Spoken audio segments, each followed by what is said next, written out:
బాహుబలి ప్రాణం పోసి పెంచుకున్న నా బిడ్డ తన కోసం ఆ పరమశివుడు రాసిన గమ్యమేంటో అప్పుడు నాకు తెలియలేదు. తన మరణం ఒక ముగింపు కాదు, ఓ మహాకార్యానికి ప్రారంభం. తన గమ్యం యుద్ధం, భూత వర్తమాన భవిష్యత్ కాలాలని శాసించే దేవాసుర సంగ్రామం. తప్పుకో విశాసుర, బాహుబలికి శిక్ష తప్పదు. సోదరా ఇంద్ర, నీకు బాహుబలి కావాలంటే నన్ను గెలిచి తీసుకో.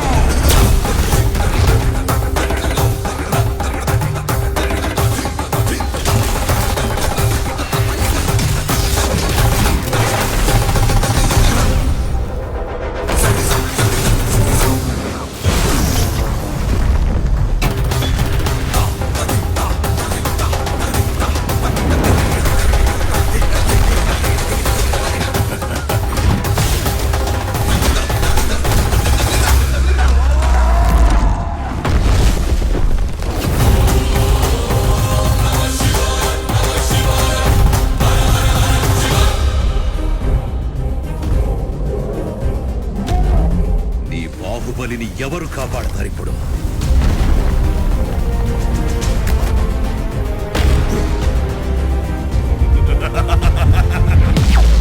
జై మహాకాల!